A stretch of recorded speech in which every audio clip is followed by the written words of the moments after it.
ang kinabuhi sa mga sinugo ni Kristo nakasentro sa anihon. Ang framework ba kanang anihonon niya sila mga mangangani. Unique sa ning nga pagkapresentar sa atong Ginoo unsay misyon nato sa kalibutan. Mangani dieta, laborers. Niya ang tag-iya sa anihon mao ang Ginoo. So ang kalibutan mao ni ang umma sa Ginoo or iyang parasan. Niya siya tag-iya, niya ang iyang mga sinugo mga kuan ni sila mga ngani. Niya do naman sa tao nga suguon sa Ginoo nga dili mga ngani o dili moani ba kaning mga tao nga tapulan. So ang giapas ang suhol.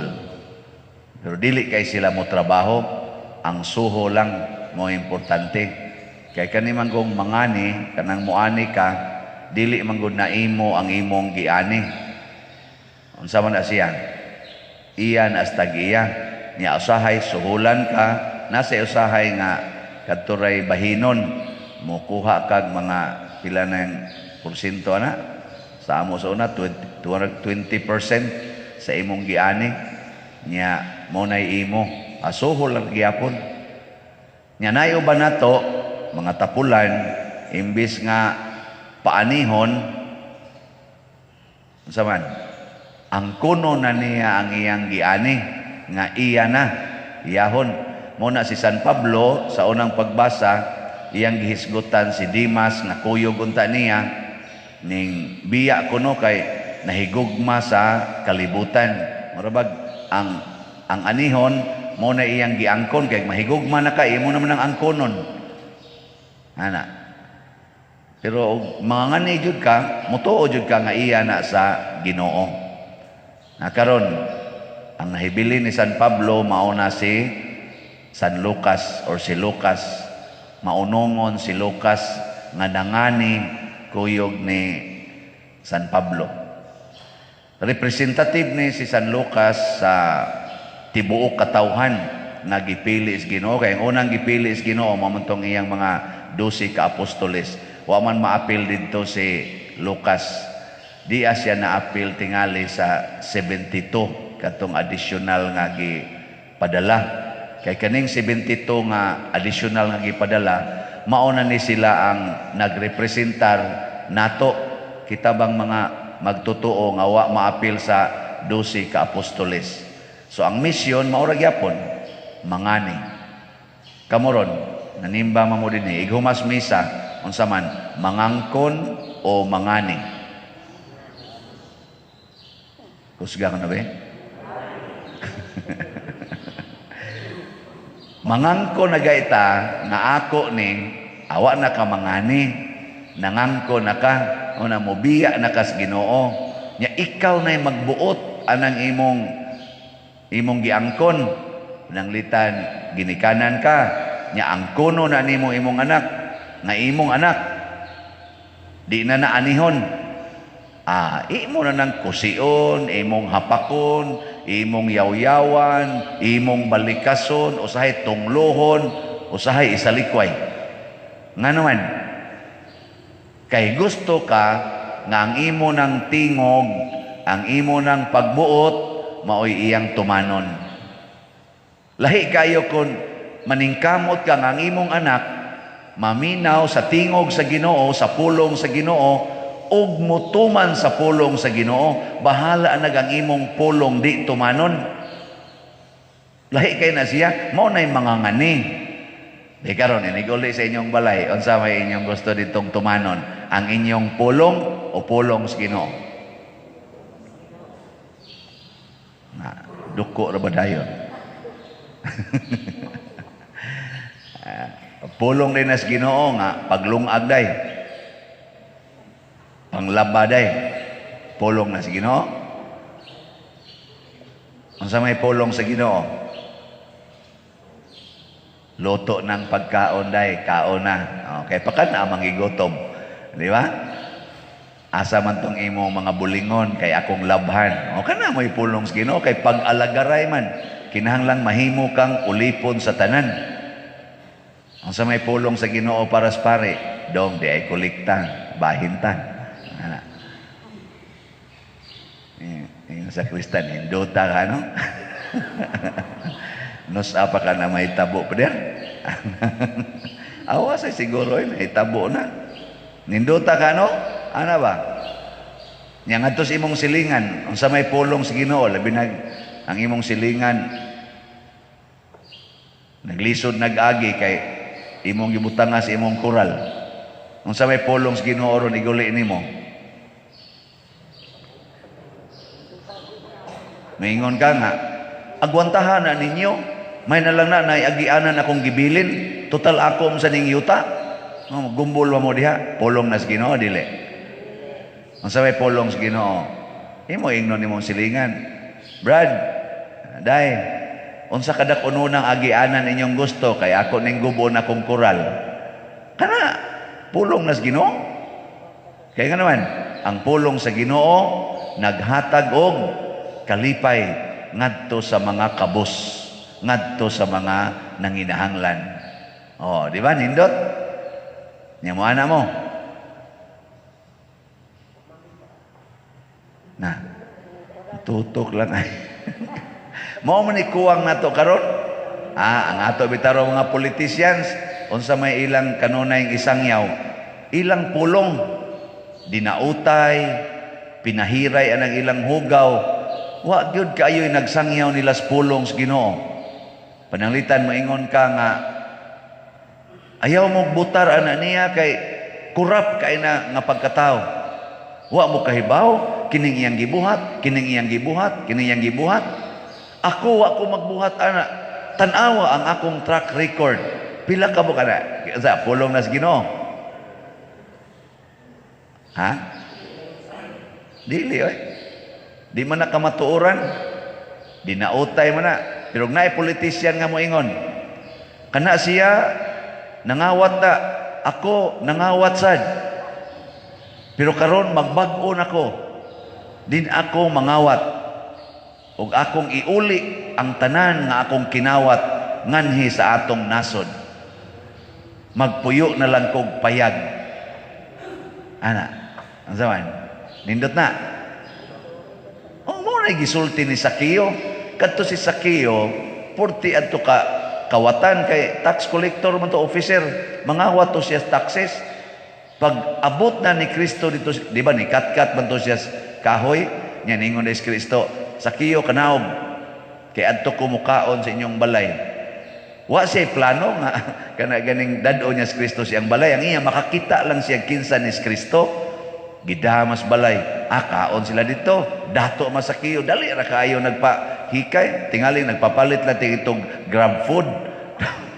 Kay wa naman galakaw na si Kristo padongan to sa ilang balay. Dool naman lang. O di grab food na lang to. Ngaon sila dito. Unsay gisulting Sakeo pag humana nilag pangaon, Ginoo, nakasaha ko. Sugod karon, katunga sa akong bahandi, akong ihatag ngadto sa mga kabos. Ug kun duna man ko'y gitikasan, akong ulian og 4 kapilo. Suna nga na. Ug mao ni gipakamatyan ni San Lucas. Muna nga ningon si Kristo diri sa Ebanghelyo, muramog mga nagpadala ako kaninyo nga sama sa mga nating karnero ngadto sa mga lobo. Kana bitang mga anak skanding, makit-an man nato sa amutan aw man ko ana usahay ng geographic ana sa YouTube ba. Kanon sa mga kuano kana mga lobo bitaw kana mga iro mo na ilang wild nga dog ba. Ilagi ng kunis-kunison ka ng mga natis kanding, bisan gani ang natis baka, kay lami na kanon. Para sa mga hayop nga mga lubo, kanang karnero, lami ka ng kanon. Asa mo las una, doon ay mga iro dito, among kanding siyam kabuk, hurot yung kamatay. Gipangkaos iro Kay lami kuno kay ng dugo sa kanding o dugo sa karnero para sa mga iro. Nya, matod pa ni Kristo, gipadala ta mo samag mga karnero taliwa sa mga lubo.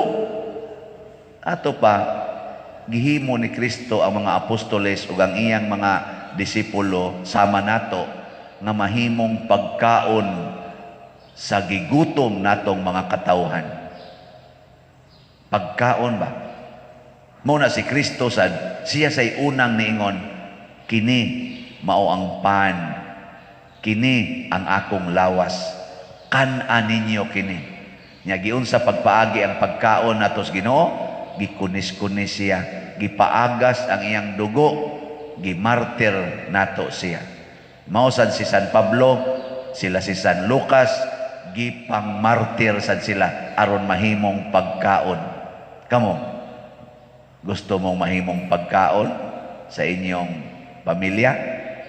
O muhatag lamog pagkaon?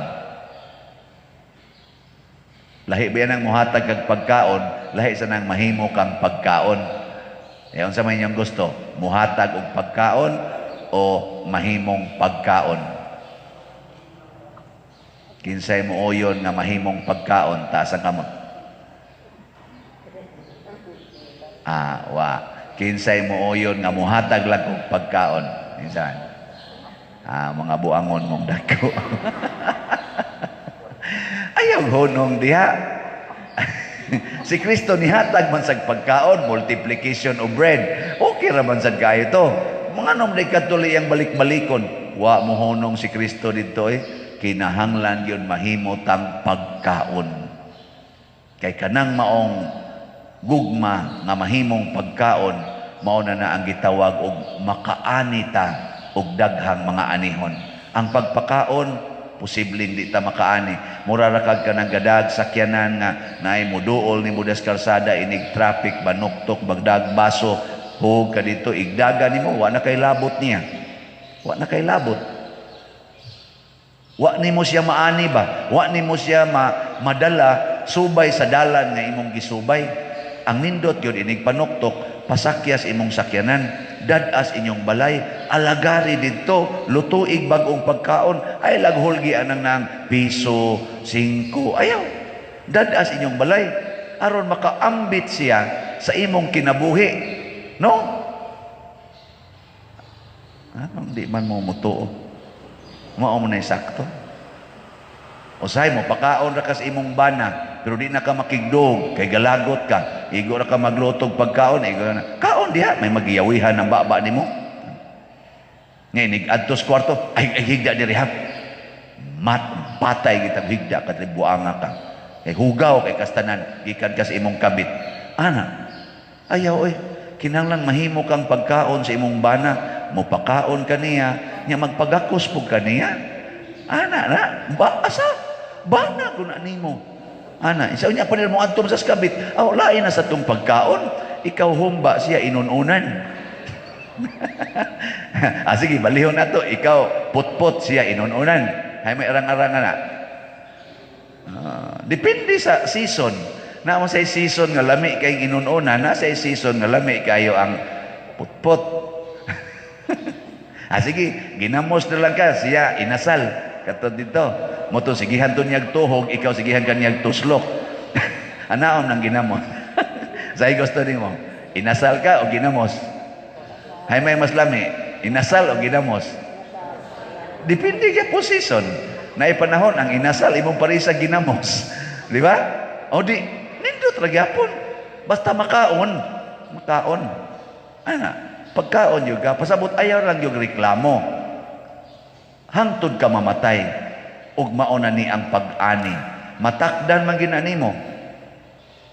Ako bitaw karon honong nako og kaog tamis, takdan ko tamis mga pan, mga cake, sigig inom anang beer. Hinoon tagilma ra man sad ka botelya noon. Usahay mo abot sa 8. Sus pagpatisting nako sa kong sugar atong Sabado 220. Mao ding magmisa ko diri usahay ang pultahan mobalhin diri are. Ingon ko ngano naman ni. So, karon wa na ko ni kaon. Tanawa o di ba ni slim nako. Gahapon pag kukuhay kaon. Wa na ko kaog tamis, kuan na lang mais, gamay na lang kayo nya. Tinuang isda nya utan. Bisag na ay litson di na jud ko mulingi. Ningon dayon ko isipon ko na lang ning litson nga murag babaeng sexy kayo. Di gyud nako ikapon. Pero malipat, bante. Ingon ana ba? Nakat-on ko tungod sa pagtan-aw ko sugar 220, nakaingon ko kinahanglan yung disiplina kay natakda na ko sa akong gikaon. Mao na siya ang pag-ani. Mahimot ang pagkaon kay ang pagkaon mutakod sa nikaon. Mutakod yun sa nikaon. Siya. Manindog na ta. Mga pagkaon.